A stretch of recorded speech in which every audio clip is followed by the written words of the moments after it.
Welcome to the Consummate Athlete podcast, where we explore what it means to be a well-rounded, happy, goal-crushing athlete. Every week, myself, sports journalist Molly Herford, and cycling coach and kinesiologist Peter Glassford interview experts and chat through all of your training questions. We're excited to have you along for the ride. Hello. Welcome back to the Consummate Athlete podcast. Peter, how's it going? It's going well. We're at a running race over the weekend, and my calves are fairly seized from my efforts. My single lap. Well, that's right. Yeah, we were at the Sulphur Springs Trail Race, and we were part of a relay team so the relay team is like 8 laps of 20K loops for a total of 100 miles. So like pretty fun, pretty long. It was a well-run event. I guess it's been running, I think, 37 years, something to that. Very big. I don't know if it's the biggest trail run in Canada, but it is very big.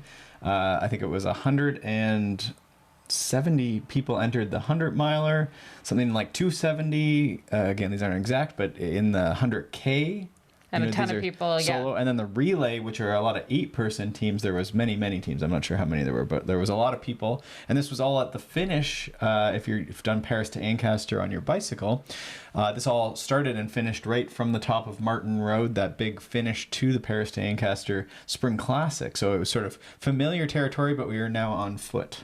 Which means if you've ever done Paris to Ancaster, bearing in mind this is an 8-lap course for the 100-milers, so you had to come up the finish to Paris to Ancaster 8 times. So Peter did a loop for the relay. I did 4 loops for the relay, which was enough for sure. And what I really loved about it, though, for me was I got to do it. Like, I started at 2:15 in the afternoon, so that meant I went into the night. So I went, just after 10, I finished up. So it was great practice for me from a 100-mile perspective, because that's a time of day that I'm not normally running. Definitely I'm not starting a run, and rarely do I finish runs in the dark. So that transition time, especially like the evening to dark, I think was a really interesting time to be out running. So definitely glad I did that. I'm feeling less sore than I expected to, which is nice. Hip flexors are a little funky, but for a 50-miler, 80K. So that was, a good little, I guess we call it like a C race for you, a practice race. Which I think has been really hard for people to comprehend, like 50 miles is a C race, but I think it really is. It was actually just being able to do a super long run in a really great environment where there were tons of people, there were, aid stations, porta potties, all the stuff you could possibly want, but definitely like low pressure in terms of going super fast or anything. Well, and we just had one of our Q&As from the past weeks was sort of, do you have to do the race distance before you race the race distance? There was a little more targeted towards running, but we talked about how in biking it could be the distance, or it could be the time even that you're, do you need to do a 12-hour race before you do a 12-hour race? So in this case, you were doing a 50-miler instead of a 100-miler, and that was one of the things we spoke about, was sort of maybe a 50% rule or something to that effect. Yeah. What I kept noticing, though, during it, and this is maybe kind of going back to that topic, is you do race those very differently. So it was kind of a weird experience as I'm, running the thing. In that race, I walked for 30 seconds of it. The rest of it I was running, and in 100 I would have approached that course totally differently. So I was kind of trying to keep it in my head, like, you probably wouldn't be doing this exact thing in 100. But I do think it was actually really good, because it did show me I could in fact run a lot more of a course than I necessarily think, because I think in 100-milers you get this weird the common rule of thumb that you get told is like, walk the ups, like almost default to walking the ups rather than kind of deciding on each up whether or not you'll walk. So pros and cons to that, because definitely you can risk burning matches anytime you do run the hills. But flip side, there's David and Megan talked about this a while ago on their podcast, the Swap podcast. Running is so much faster than walking, even on a hill. Like, you're running slow up a hill, but you're going so much faster than you are if you're walking it.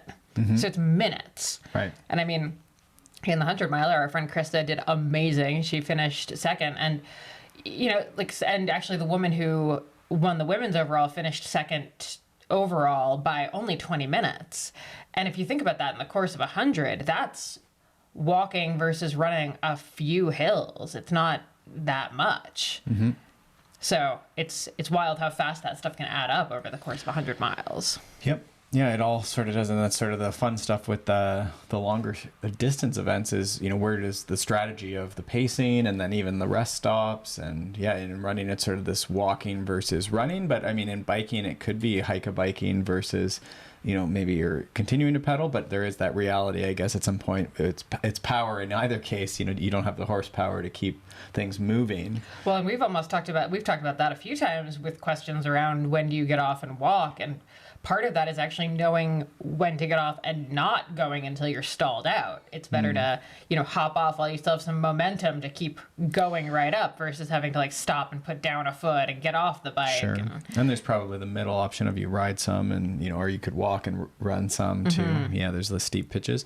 Yeah, so that sort of relates to one of our questions. We have a Q&A today with 2 questions. We have one about failing workouts and we have one about should you use heart rate or power during a race, which could relate to this question of walking, running, or it could relate to this question of hike a bike, or these different things as we're going into the climb. So those are the questions today that we'll deal with.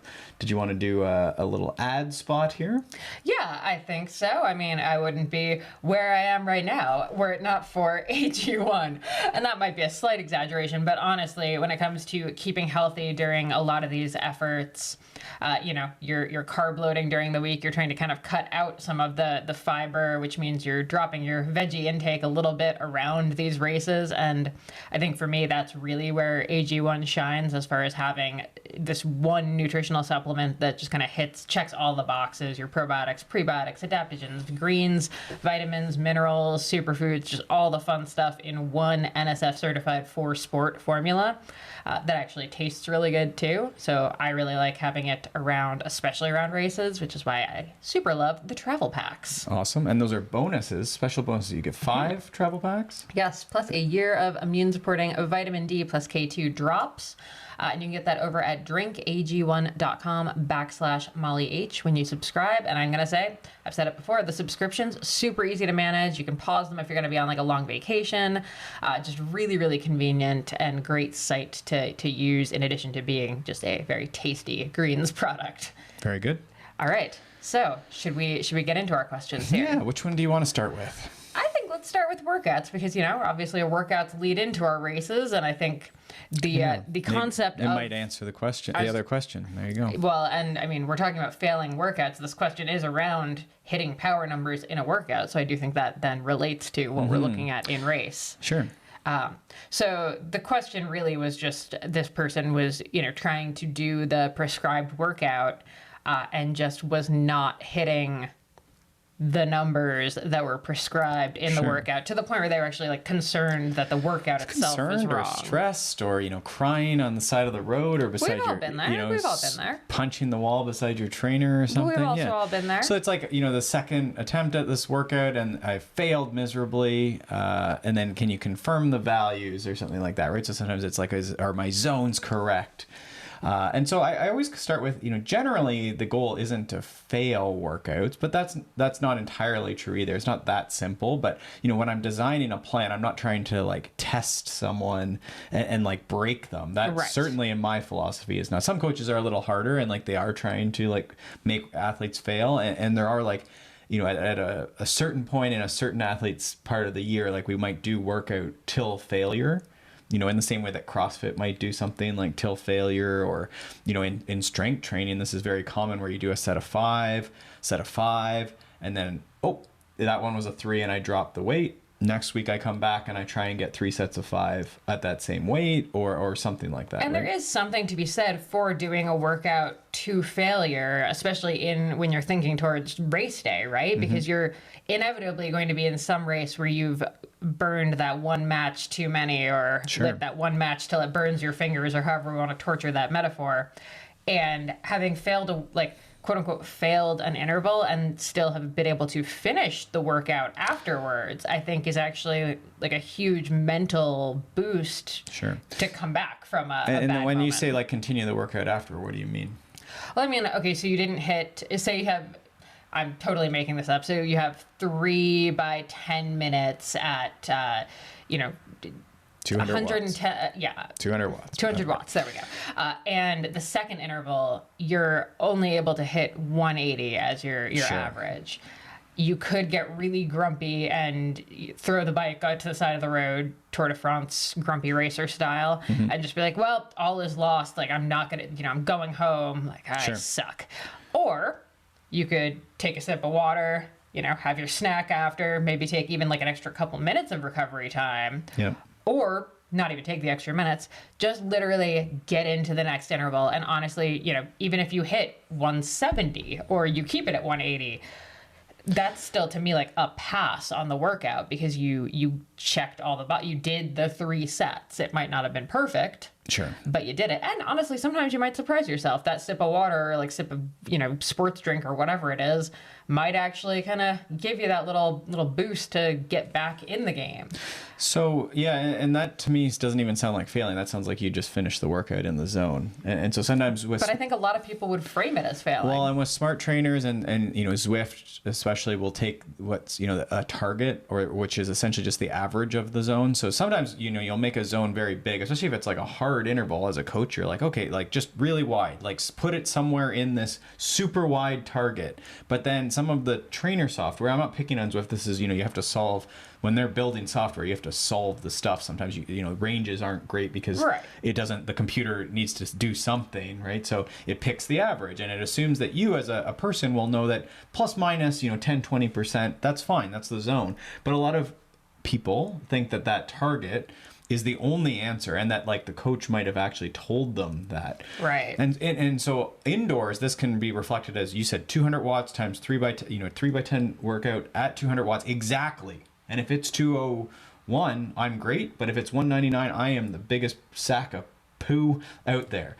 Right? And God forbid you're using erg mode, because that's where it gets even... You definitely are. And then it's grinding you down and you failed. So it's like, how big of a margin of error is there? And it's big. It's very big. And that's part of the reason people don't like going outside, is because the margin, is bigger. You can't do as perfect. People can do very, very well. It is a skill, but there is obviously variability, and that's completely normal and fine. So to see someone do a 200 watts, in this 3 by 10 minute example, it wouldn't be a big deal to do 200, 180. I got tired. Okay, well, again, next week, because you're going to have this probably ideally in a training program, you would do the similar intervals week to week to week for a while. And so next week, what's your goal? You come back and maybe it's like, maybe you pull back on the first one, you do like 3 at 195 or something like that, right?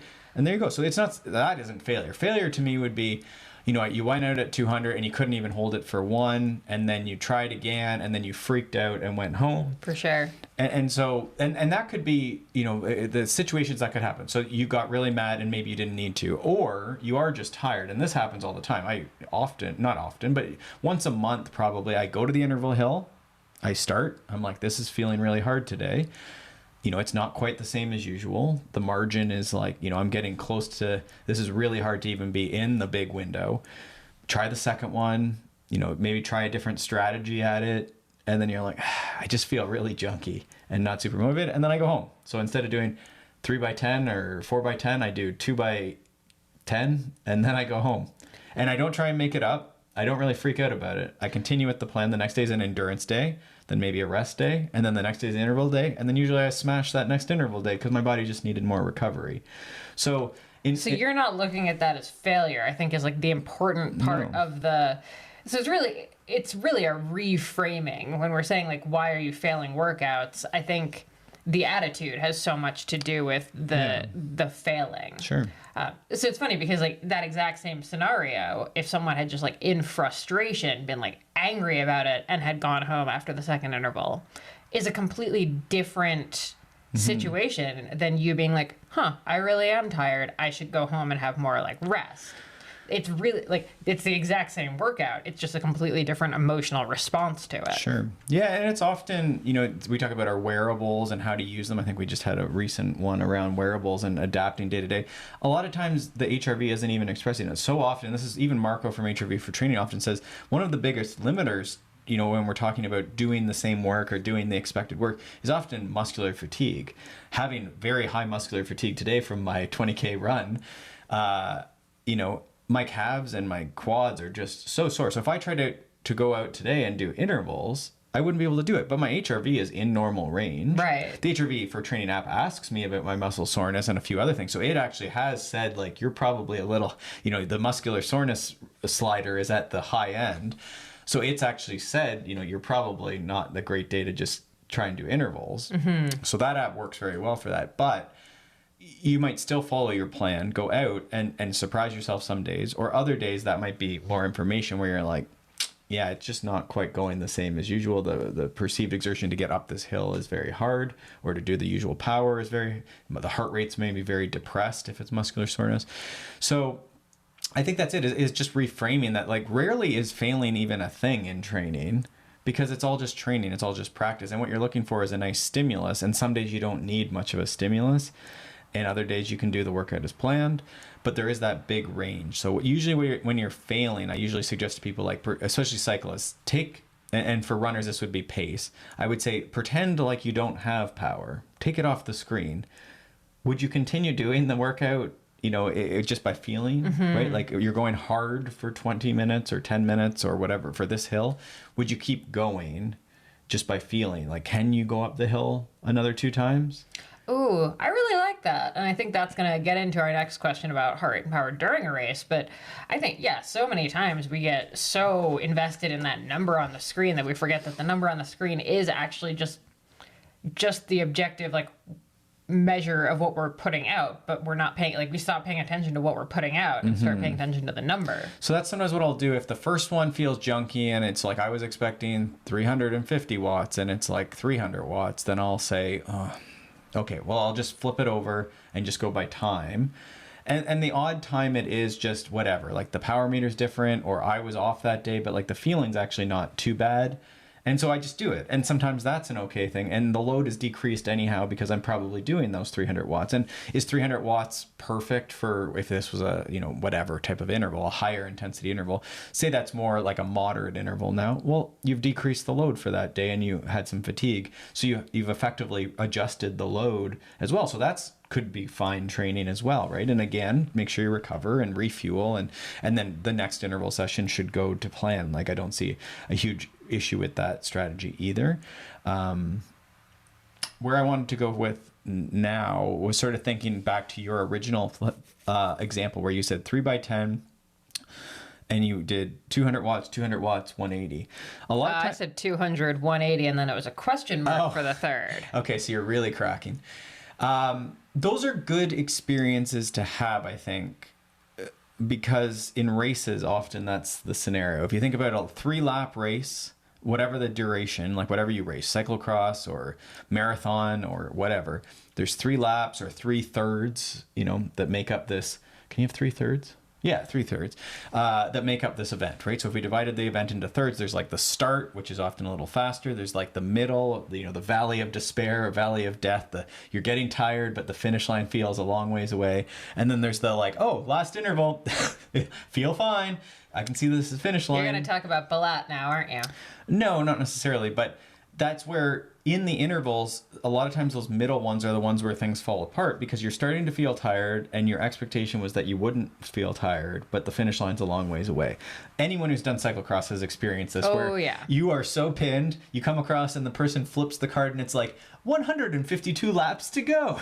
It probably says like 7 or 8 or something, but it's a lot of laps and you're like, I am so tired and we're only I thought it was going to be 2. Yeah, 5 minutes into this race, why aren't they ringing the bell? And it's like, it's 9 laps to go. 40 minutes is the longest race duration. Like, I will fight anyone who disagrees with me. Yeah. But 40 to 60 minutes is legitimately the longest race duration because you have to be going just so freaking hard. So what the intervals then can start showing you is that you can persist. You can be a little bold in the middle, and it's figuring out how hard can you push. And it's a little specific to the type of racing you're doing, but I imagine the training you're doing is specific. So these intervals might be more longer tempo intervals. If you're a marathon racer, if you're a cyclocross racer, this might be like a VO2 or a threshold interval, perhaps. And so you get used to working at the sort of race specific intensity, but knowing, okay, I'm going to deal with this. I'm going to mitigate this. I'm going to like do what I can in the middle. And then, oh, that last interval actually went up a bit, or just, I got myself to the finish line. And I do think that there's sometimes value in just, yep, it was 170 watts. I was expecting 220 watts. I lost 50 watts, but you know, it took me a little longer to get up the hill or through the segment I was doing. Sometimes that's where doing intervals by distance can be more race specific, is you still go to the top of the hill.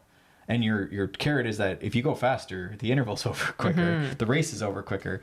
So that's where, you know, if you use that local hill, it almost doesn't matter. The only goal for the day was 4 times up the hill or 4 times around, you know, your little crit loop or your time trial loop. You know, again, we talked about this a few weeks ago. I always use hill examples. It doesn't have to be a hill. But that's sometimes the things by distance can be really good, because then it sort of frees you up that the goal was to do it, and you're just doing them sort of as intervals, and sometimes the time are different, right? Sometimes it's 10 minutes, sometimes it's 11 minutes. Now, I'm going to flip the question a little bit, because I think this is all great for the highly motivated person who really doesn't want to fail their workout. But I think there is, and like I'm super guilty of this sometimes, like the person who kind of wants the excuse to not go super hard that day. Oh. So this is the person who needs to hear this is probably not going to hear it, and the person who doesn't need to hear it is going to hear it kind of situation. I almost wonder if there's, not to complicate the question, but there's probably your, I think it was Guy Thibault, which if you've ever done Canadian cycling, like coach education, in the book, there's like this interval, it's a very complicated interval table with like multiple curves for VO2 max or max aerobic power, MAP, or in French it would be PAM, PAM. And so it's just like this like curve. If you look up like Guy Thibault interval, probably that it would pop up like in Google image search. I'm telling you all this because he would say, so the intervals are very long, like they're very long sets versus what most people would ever do. So it'd be like 4 sets of 7 by 1 minute intervals. Yeah, okay. So it's like 28 intervals by 1 minute, but you get a longer break between sets of 7. So It's a little complicated, but just 28 intervals, and there's like, you know, variable recovery in there. The question is always, how hard should I do this? And he doesn't really, these are older tables, of course. But the idea is that like, you just do them. And like unfortunately, like a lazy athlete, you know, is just going to be doing them at lower outputs, and maybe towards the end will like spike it up. But a motivated athlete, and he had these words that I think was partially like French translation. These are the stories I've heard. I don't even know if they're true, but anyhow, there was like the motivated athlete and the lazy athlete. I always laughed about the lazy athlete, but I guess that's that. So in your example, then you're saying the person. So I think the lazy athlete has to go up the hill 4 times. You know, and that's the goal. And their progression isn't even necessarily any performance target. It's like, you know, what's the hill, and just go up it. And then you can start building goals off of that, right? Like that's the problem with failing and you've never done the interval. Sort of this gets to our complete before you compete. That should be applied to intervals. If you've never done it, like take it easy on yourself. Don't like try and personal best your first 3 by 10 minute interval set. Just start moderate and conservative, and like if you're the type of person who often fails, you're going to have to scale back a couple, right? And then the idea that you're going to finish and finish and finish, and that we're never looking for a 10 out of 10 effort workout. Like that's maybe the heart of this question, is that the vomiting in the workouts and the like falling over on the side of the road, like that is reserved for maybe once a season for most of us, where we go to our bucket list race and we drain it. That's 10 out of 10 effort. But you do see some people, and maybe this is more on the very motivated athlete who's quitting because it has to be perfect and they have to push right to their limit. And it's like, no, most things are like 80 to 90% of your, you know, max heart rate, or 80 to 90% of your threshold. Like most stuff is not that hard. And that's the challenging thing, is, you know, just ease into it. Right. And if this, I guess that's sometimes too, like the effective thing you can do is, for any of these athletes, probably we're not doing 10 out of 10 workouts. Stuff shouldn't be that hard. We want to finish and accumulate fitness. So if you're someone who really struggles with this, like I would start at endurance pace, get 10 minutes as slow as you can go up the hill. And then you're thinking negative splits. So a little faster and a little faster. So this week, yes, you're giving up the first of the 10-minute intervals, but remembering that you, in the alternate universe, you probably quit it after the first one or the second one. So we're going to get 3. And yes, the first one is a little out of zone. It's a little too easy. But, you'll see the finish line on the third one and you'll get it. Now, next week, now we have a bit of a goal setting thing. So we saw, okay, that middle one maybe looked okay. So you did like in our 200 watt example you started with, maybe it's like the person does 150 watts and then maybe 160 watts, and then they could see the finish line. So they actually did 200 watts. I would come in and say, okay, 175 times 3. See if you can do that this week. Maybe that's too fast. Maybe you'd have to even ladder it up again, still restrict that first interval, like another interval at 150, something like that. And that's what I would do if someone was really struggling to get through the workouts and always just was trying to smash. You'll see all of us want that higher threshold, right? But again, it's not testing. So you'll see someone who should be doing 200 or 190, 200, and it's always rolling out at 220. Just I know 220 is what all my friends do 220. I do 220. First of all your friends don't do 220. Don't worry. Second, I love the idea, kind of what you just said, that everyone wants the higher threshold. I think this is a big careful what you wish for. Because if your threshold is higher, guess what? Everything else gets harder.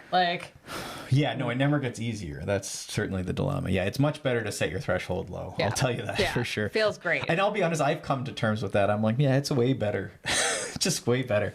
It's just easier. Yeah. And I think it's more effective as well if you just set it accurately. That's the system. Yeah. And the last thing I wanted to add on this whole discussion as far as the numbers go, we were kind of alluding to the range earlier, but I'm working on this article about critical power for Bicycling Magazine, and it's really had me in touch with a lot of different researchers and, more on the exercise science side of things, but then also a few not just coaches, but higher level, physiologists and stuff.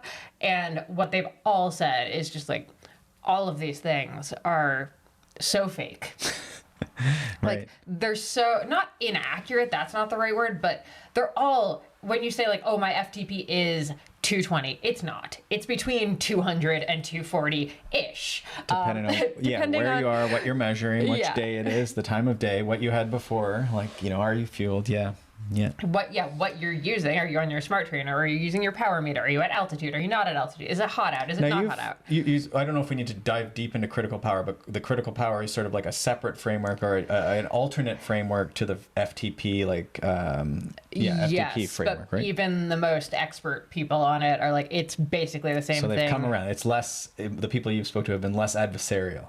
Yes, or at least on the critical power versus FTP, not other things. There's a few things that are still butting heads on it, but the critical power FTP camps are pretty similar. There's just a weird thing with W prime that critical power has that FTP doesn't, that if I explain it, everyone's head is going to explode, so I won't. Don't worry about critical power. So I guess, did you have another point in that? No, it was just that it's a huge range and... Oh, yes. Yeah, and the zones come out of those, and they're very big, and I think that's important to remember. But it is the one, I guess, important thing we should say. If you are failing your workouts, this could be an issue of... and I always say setting with 17 asterisks, and clients will always see this, where there's the setting, the FTP or threshold setting. It's a setting. Just think about it as resistance. So when I go on the indoor trainer, I set it much lower because I am not great at riding the trainer. It's a different power meter. So often I will set it, the motivation is lower indoors. So for me, I just know it's just it's significantly lower that I set that setting, the resistance setting indoors so that I can finish the workout at an appropriate, there's heart rate and there's feeling.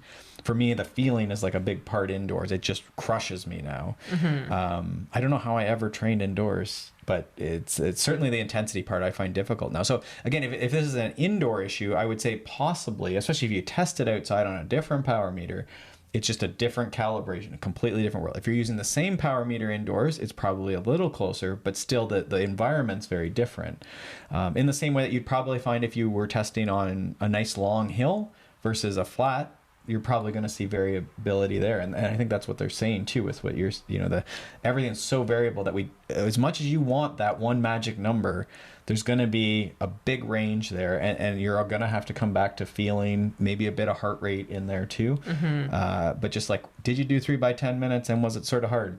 That's probably, interval training. There you go. Yeah. There's no secret sauce to... And if you did 1x10 and it was really hard, then again, you were supposed to do 3x10. We're accumulating time in zone. Like that's a basic training principle is it's not one Strava effort for 3 minutes as hard as you can go and then go home because you did the 1 3 minute and you got the segment. It's 5 or 7 by 3 minutes. Right.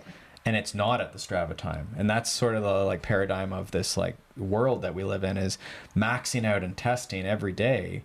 That's how CrossFit got the bad name. I think they've improved on this in a lot of cases, but there was that like always the like name on the board, maximal time, maximal effort.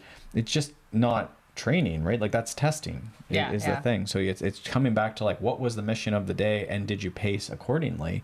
And because this is like what's going to transfer over to your races is that experience of the goal for your race on the weekend was, it wasn't 120K where you want to try and beat my time because I did it 120K and just sent it. I did really kind of want to beat your time. I was worried you did because the timing was off and I was like, how did she do 4 at the same pace? I came close to beating your time on the first lap. I was within striking distance of your time. Okay. Yeah. Really close. But it would be weird if you did. And then, completely caved in and were, just dropped, 50 minutes in a 2-hour lap. You faded by 50%. That would be bad pacing, bad interval training, whatever you want to call it, right? So again, embracing that interval training as training. It's not testing. It's a separate thing. It's not a reflection of who you are. You're accumulating load on your body and experience. And some of that experience we're accumulating is the bad days. Mm-hmm. We talk about that rule of thirds. I think, this is where that comes in is, there's the really good days, there's the unremarkable like average days, and then there's the not so good days. And those not so good days, there's the other cliche I can wrap into this cliche is that, how you react on those bad days. I don't even know what the saying is. I really am losing it here, but that's what the training days is the ones that, aren't the best. And that's where the character is built and this sort of thing, right? Where it's like, I show up and I do what I can and don't overthink it, right? Because again, some days it's 2x10 instead of 3x10, and then the next interval day is fine, right? It's another day. Yeah. Side note, did you find yourself slowing down on that course because it had so many outs and backs on itself that like in the last 2 miles were you panicking that you took a wrong turn? Because I definitely did. Well, I was not as prepared because I didn't have my watch. So I had and there was no markings for distance. No. So again, when we're pacing and in races, ideally you do have some sort of feedback, right? And that is why when we're doing intervals, you either have power or you're on the set hill. So you're getting feedback for your pacing. I'm halfway up the hill. When I get to this road, I know that I only have 2 minutes to go. So it's probably actually easier for you though, because you didn't know where you were in the world. So you didn't have to you were just following what you could follow. And I was just there for a good time. So it didn't matter a ton, but you're trying to spend your energy. I would have been furious with you had you taken 3 hours. Right. So I would say the only place that there's sort of, again, that valley of despair in the middle where I was like, I know that I'm over 10K, but I don't know exactly. If you told me I was at 7, I'd believe you. If you told me I was at 14, I'd believe you. There's somewhere in the middle here. So then you're like, well, should I slow down? Or should I just be bold?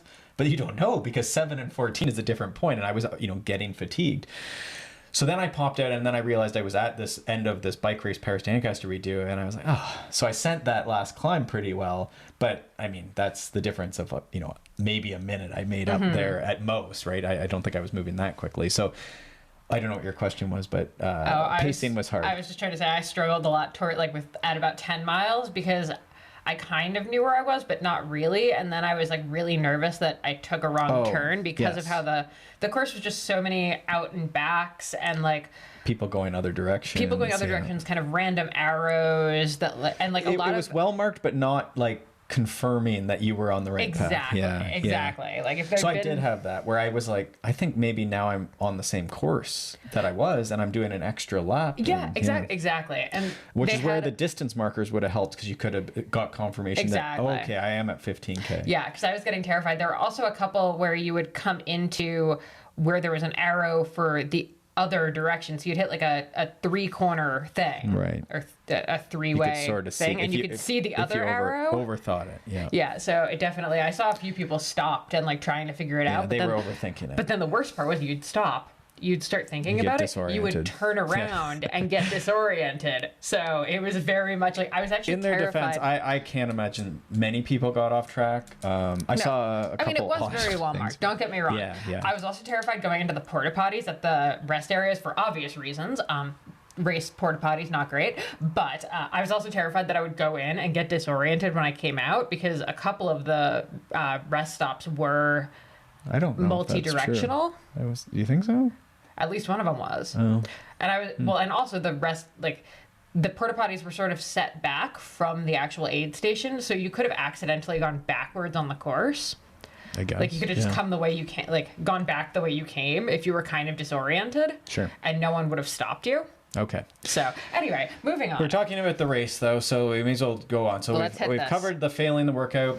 Again, most workouts shouldn't be maxed out. Just pull it back a little bit. Try it for 2 weeks and see how your training You're is. fine. Everything's great. Next question. Should I look at heart rate or power during a race? And I think like we almost need to kind of reframe this question as should I look at power, or sorry, when I hear it, I'm thinking, should I look at heart rate or should I be looking at power? Oh. Versus should I be looking at Like anything. Yeah. Or what should I pay attention to? So you often hear, we kind of wrote down a few things that you hear from clients all the time, where it's, my heart rate was too low today, so I knew I could go faster. I didn't hit my max heart rate today. Or my heart rate was really high, or my heart rate was too high. It was at max, so I knew I was done. And so I, Right. So this is pulled it like, way back. and that first one you said it slightly differently, but my heart rate was too low today, so I know I could have gone faster. So it's actually like sort of a negative statement. So all those are sort of negative, and like someone got scared during the race.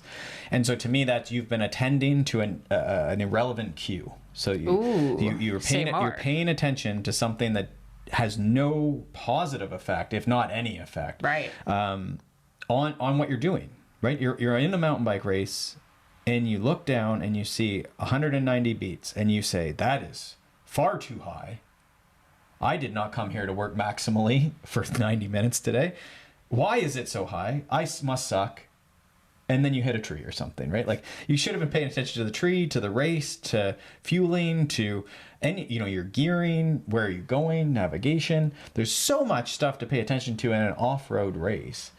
Any race. That's much more valuable, that's going to have a bigger effect on your performance. And then the problem is that I don't know what you're going to do with this information in a lot of situations. Now, as you like, it does depend. There are applications for power and heart rate in racing. So right off the bat, we'll say that.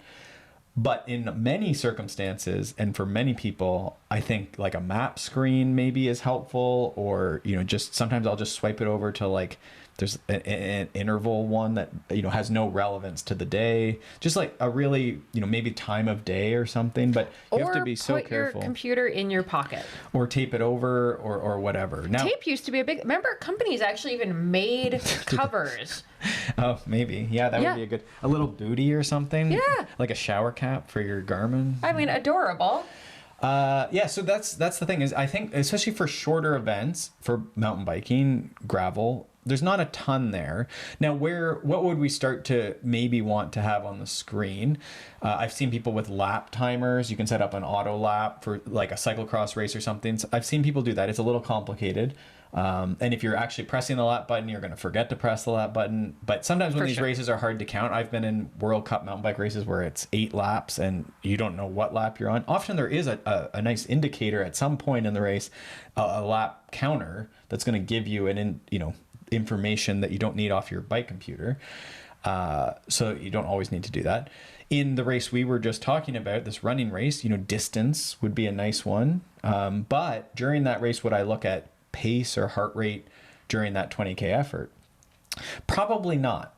Sometimes I'll put heart rate up, but I'm not someone who gets freaked out if I see 100%, right? If I saw my heart rate at 100%, I'd be like, wow, really recovered and pushing it.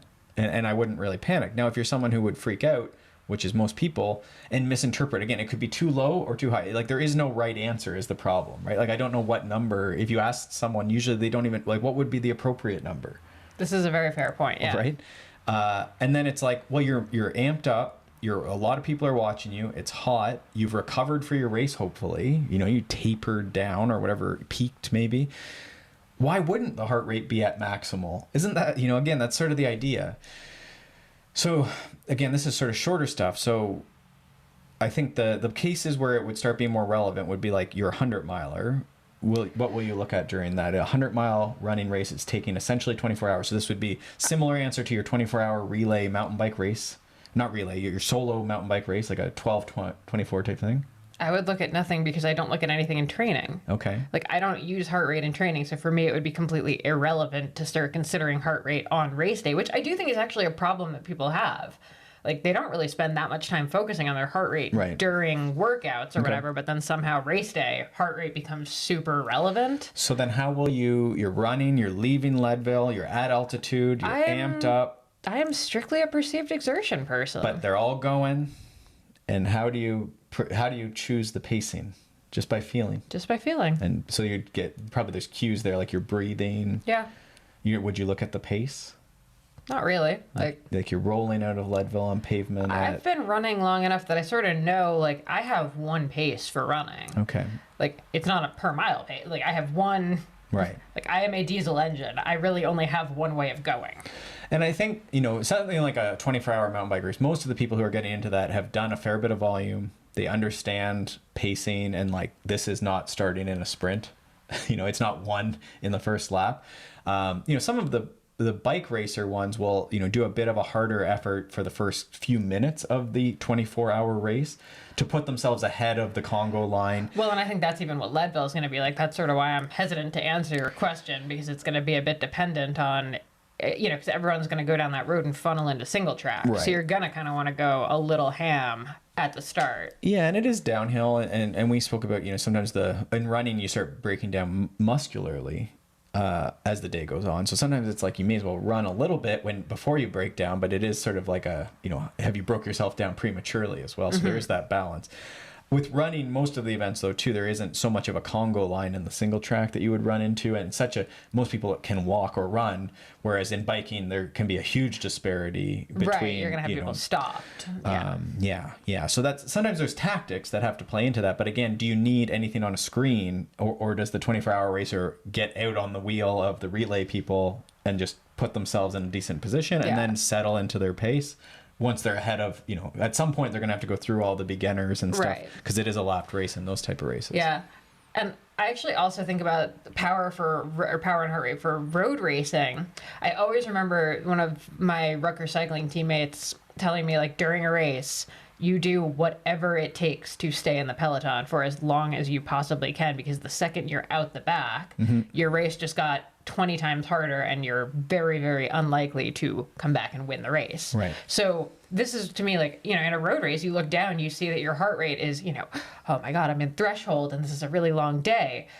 What are you going to do? Pull out of the peloton? Like, oh, good. Let me just let myself drift off the back and be by myself for the rest of this race. Like, it makes no sense. And road racing is very much like that. And then you could sit and do nothing for an hour, right? It's tough. So you do have to go all in with that. So it is a tricky one where, again, will that data in the race add anything to your choices and the decisions that you're making? Or can you feel, okay, I need to like sit in here and try and grab some wind, but you're also, don't want to get dropped if there's like a attack that goes or something like that. So it is head up. Trying not to crash, trying to keep the food coming in versus staring at your device. Flip side, gravel race, when you are out by yourself, then maybe it does make a little sense to at least occasionally check in on that stuff, especially if you are starting to feel like you might be overdoing it slightly. And so this is, I think, where you start getting less of are you concerned about crashing into a tree? Are you less concerned about staying in a group? And this is where we're starting to talk about 100-mile, 200-mile gravel races, mountain bike races, running races.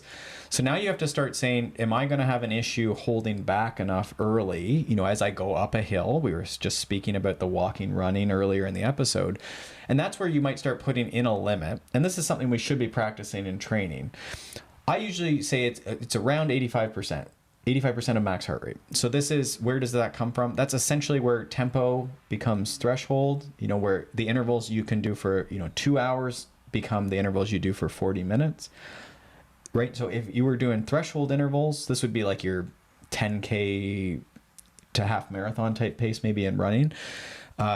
you're not doing that for 12 hours. So if you do the first 2 hours at your half marathon pace, right, there's or at your CP20, your 20-minute peak power. And I have seen this in Leadville. The first 20 minutes, the first 2 hours are, maxed out, right? And maybe the person in training hadn't maxed out and this was okay. But if it's near your max and you still have to ride for 6 or 8 or 10 hours or run for another bunch of hours, the pacing just probably isn't the best it could have been. Yeah. Right? Unless there's, it's downhill after there or something, right? Which doesn't happen. Yeah. So does that make sense? So that you might use heart rate there to limit. I don't generally use power targets because often the power meters just don't work on the race day. It's not a great excuse. It's getting better. You will see people use things like a rolling 30-second average to try and stay under their threshold power. So if they start seeing their power is creeping up towards their threshold, again, it's the same logic. You can do that power for maybe 60 minutes, maybe 30 minutes. Why are you riding, a continuous amount of time at that? So just back it off. So there's probably something there where if you see the power is like at or above your threshold, right, and which is very hard. It's someone who has a threshold, 200, 250 in Leadville, they're going to be touching that anytime you go uphill off road, that you're going to be up in that range. So it requires a lot of discipline and gear shifting to do that. And sometimes you just have to do it. So then now you're getting into this, well, now my power is 300 watts, I'm going to bonk. And so then that's where have trouble with power sometimes I don't know if during the race it's going to be as useful. For sure. Now let me give you one more example. Did you have anything on that? No, you're good. The one other place I've used it, and this is like sort of a niche example, but maybe in that your road racing example, they'll know, okay, this is my threshold. I'm alone on a breakaway, and there's a mountain in front of me, and I know in training I've done 310 watts for 30 minutes, and you'll see that. And the Tour de France is very now calculated, right? Where they know to the number, and you'll see the guys just slamming out like a perfect interval up the mountain, and they'll do it, right?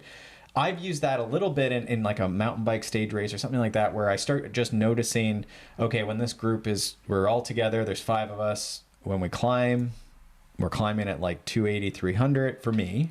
Everyone's different based on weight and everything else. If I get away, then I know, okay, well, I'm just going to try and hold 300 on every climb or whatever. And, right. And because the problem is once you get away, it's hard to motivate because now you're getting chased, right? So sometimes the power can be a bit of a target, but you've also sort of like started collecting a bit of information about, how the group's been reacting.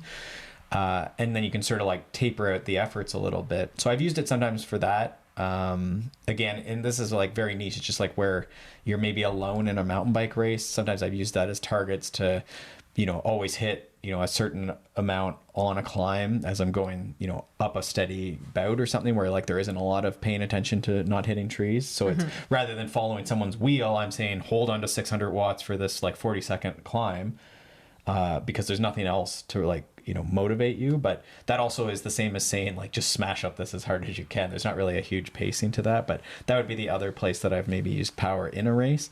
But again, I'd prefer to have someone to just race against and chase and run away from too. Mm-hmm.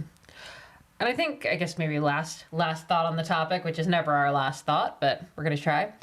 I think this all comes back to training as well. So this comes back to the last question and talking about, how things actually feel. Because I think sometimes in training, we maybe get so wrapped up in the power and the heart rate that we forget to actually think about, but how do I feel when I'm riding at threshold? Or how do I feel when I'm riding at tempo?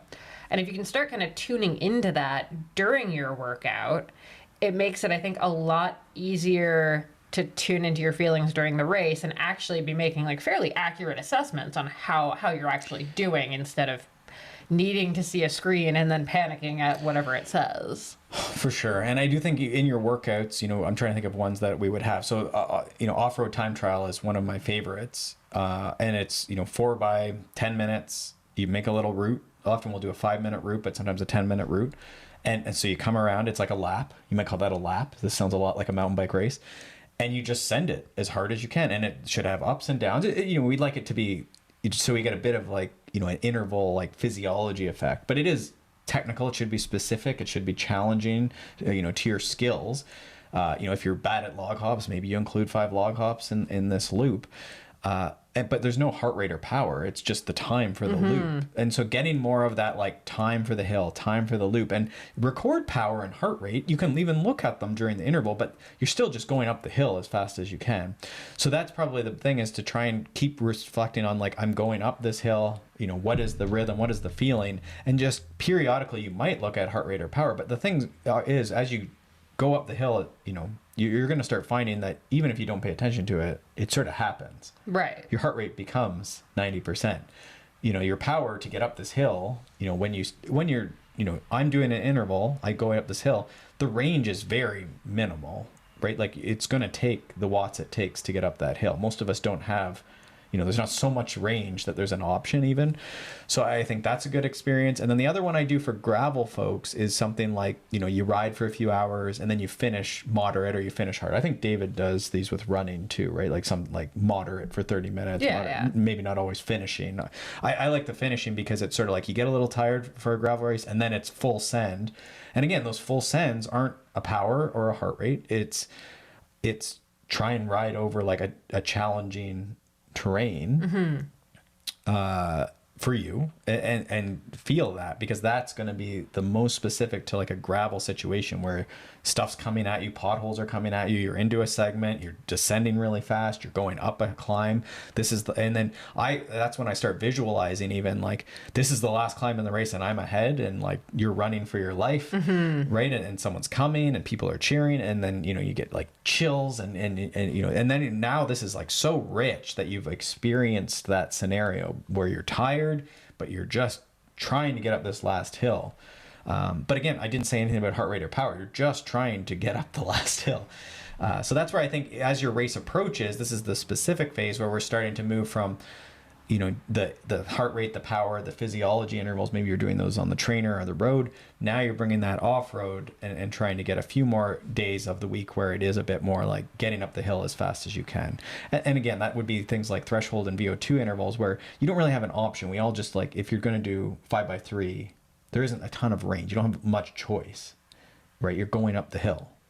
And if you have to pay off your kids to come stand on the hill and scream and, you know, ring cowbells and generally like make a fuss, perfect. Actually, honestly, again, coming back to the race this weekend, having done laps of the course, the first time I came up, our whole team was still there and like screaming and shrieking, and like, it was like it took me a while to recover from it, actually, like starting the second lap, because it was like a wall of noise. And then I was like back out and quiet. And I realized that's going to happen a lot at Leadville because you're going to come through these aid stations with a ton of people.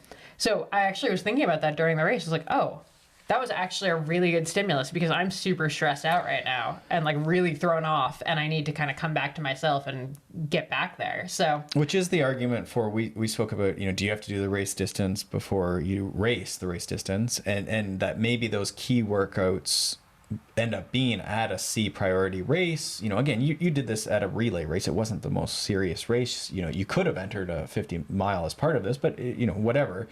But this is where some of the stuff gets pressure tested. Like, I didn't have my watch. I was a dummy. I would have preferred to have my watch feedback.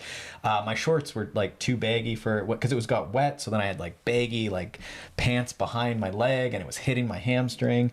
So you're pressure testing some of this stuff, including, you know, what are you paying attention to during the race? What information do you want during the race? And then when you get to the big day, hopefully it's the right information and not anything that's going to distract you. Cool. Well, I think we answered that one. So it depends is the answer. It depends is always the answer. But I think there is like the more you have to avoid trees, the less you should be looking at a Garmin. And the more you're thinking about pacing and tapering your efforts over a long, long day, the more you might think about some of this stuff, at least early in the race. But most of racing comes down to feeling, I think what you're going to find. Yep. There's our pull quote for the week.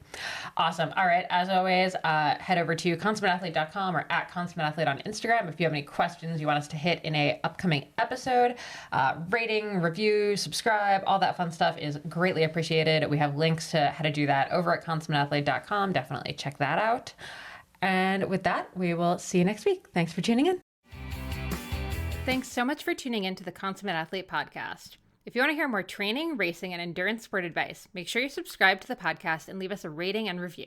You can also subscribe to our newsletter at consummateathlete.com for a weekly dose of inspiration and advice straight to your inbox.